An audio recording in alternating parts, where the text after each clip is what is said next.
like it, but it drives you insane. You know you like it, but it drives you insane. You know you like it, but you're scared of the shit. Yo, people, what is good? How are we? Hope you're all damn well. We're in the car, we're straight into it, mate. We're straight into it. We've got a leg day today, and I'm a bit fucking nervous for it because I've had, you know, when you sleep funny, you get a sore neck. I've had that for 3 days in a row, and it is very tender. So I missed squats last week in my leg day because I fucking waited, mate. 15 minutes on a Smith machine. The guy was super centered with fucking side lateral raises and behind the neck shrugs. He done 10 sets, mate. He done 10 fucking sets. See you, bro, you're a fucking retard, mate. Fuck you. He done 10 sets, mate, and I waited on it, and then when I went to go get it, some other motherfucker grabbed it. So I wasn't happy, so I missed squats last week, and I may have to miss them again this week. I don't know if I can get my arms under the bar, so we'll see. Either way, take you through today's leg day. I've also left my tripod in the gym, so I'm hoping it's still there. If not, I don't know how I'm going to film this leg day, so we'll see. But yeah, right now, a little bit of pre-workout burner. I've not got a Monster, I've got a can of Prime. My mum sometimes pops to the shop and just picks up random shit, so every now and again she'll grab a couple of cans of Prime, mate. So it is. So in terms of a little update now, that was a bit of a sticky weekend, man. That was a bit of a sticky one. Obviously the last video was a full day of eating, but I still felt it from that weekend. Obviously we're on Friday now. I was out on Saturday, had a couple of bevies. Food was alright, and then I stayed up till ridiculous hours on Sunday morning watching the UFC, and then a little bit after it. Minimal sleep on the Saturday. Spent my Sunday recovering. Monday, Tuesday still felt a bit, it's only really been since Wednesday. A Tuesday night I felt like actual normal again. So a night out can fucking ruin you, especially with no sleep. So don't be like me, don't sesh, don't do it, okay? So body weight is still the same as last week. I was 222 this morning, okay, which I'm not happy about. I want to be a lot lower, so it's head in the game and back to it. So I'd like to be, by next Monday, 2-3 pounds down, and then I'm going to keep in the groove of kind of 2-3 pounds dropped a week, which will be awesome. So right now, let's go train some motherfucking legs. You'll probably get a voiceover for the leg session, so sit back, relax, and motherfucking enjoy. Yes, people, how are we? Leg day explanation. Let's fucking go. This video was supposed to be longer, but I lost the other two clips to bring up, which I don't know where the fuck they are. Anyway, numero uno, lying hamstring curl, okay? Now, I've got one leg day per week at the moment, reason being, as I've been doing two for the past like 2 years, and they very much fatigue me and fucked me up for the week. But not only that, the focus at the moment is pushing arms, so we're doing that 3 times a week. So something needs to come down, so that is going to be the legs, okay? So lying hamstring curl first, okay? At the moment, just doing 2 sets. Volume is pretty low because we're not in off season, we're not pushing things up, we're in a diet, so we don't need as much volume, okay? We can get away with a little bit lower. So lying down hamstring curl, this is going to work the hamstrings in that shortened position, and we typically, you'll find if you try and do a movement in which gets a muscle short, at the end of a session, it's a little bit harder. It's not impossible, but it's a little bit harder. For me, I just cannot do a lying ham curl at the end of a session. I just cannot contract. So lying hamstring curl, which works that short position, and then we go into a seated hamstring curl, which then works us in the lengthened range. So that's the same as doing like a Romanian deadlift in the sense it targets the hamstrings in that lengthened position, and it's just due to where the hip height is.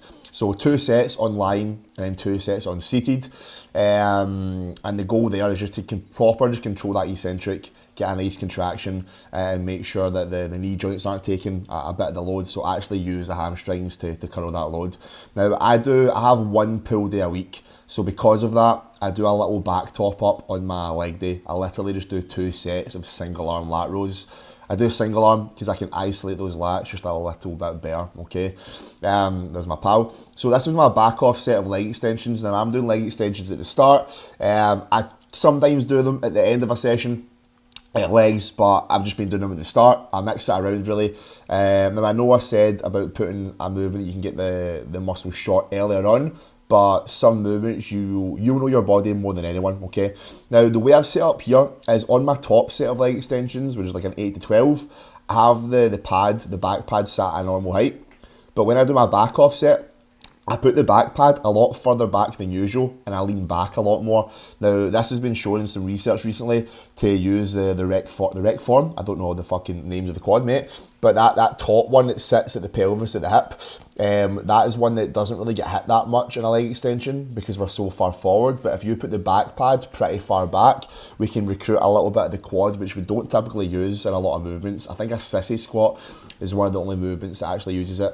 So all my isolations are done first. My knee joints are warm, my legs are warm, and I'm somebody that's prone to getting some knee issues. So for me, try to get strong at a squat. If I do a squat early on, I'll be pretty fucking strong at it. My knees can't handle that. I'm a little bitch.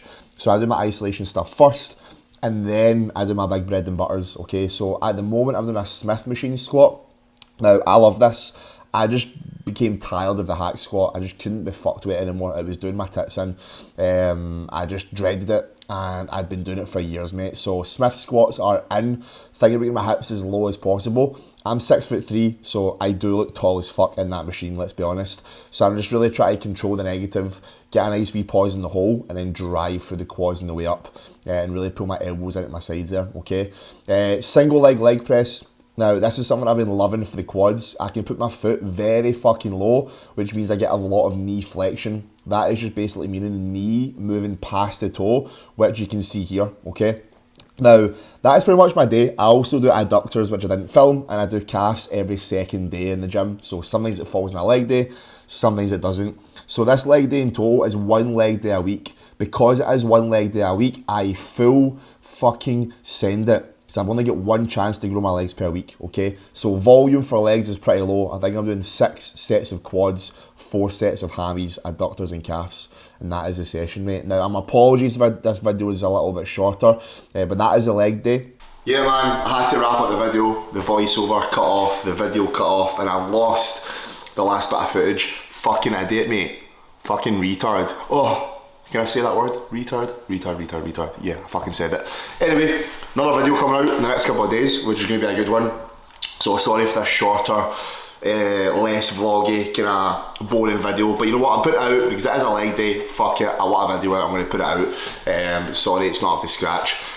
The next video you see will hopefully be up in the next 2-3 days from when you're watching this, and that is going to be a push day with the microphone in, not voiceover, but the mic in, training with my client Mitchell, and a bit of a day in the life. And we've got something exciting in that video as well to give you guys. So if anyone has ever wanted to experience coaching and wanted to be taken through and have an understanding of the process that my own clients have been taken through to achieve some pretty class results, if you don't believe me, jump on the Instagram, have a look through the client results, lifestyle client results. We do it all, photo shoots, getting guys jacked, getting girls fucking lean, growing some glutes, whatever it is you want, we can do, okay? So be in that eye out for the next video because we've launched something. If you go to my Instagram, you'll see it's launched. The link is in the Instagram bio. It's essentially a chance for you to see the processes of taking a client from A to B, how you can do it, how to break through plateaus, how to set your calories, etc. It's essentially a month of free coaching towards fat loss, so you don't want to miss that shit, mate. Now, it is a Monday when I'm recording this. That leg day was a week and a half ago, so yeah, a little bit late, but we get it done. Food just got dropped today as well, which I'll touch on in a video I'm recording this week, but I just dropped food a little bit more, so we're getting a bit nitty with it. Try to get this fat off me rapid. In 5 weeks, I want to be bulking. So it's time to full send it and get a little bit more aggressive. Cardio up, steps up, food dropped. Let's get it. Have a great day. Whenever you're watching this, day, morning, night. Have a good one, and I'll catch you fuckers in the next video.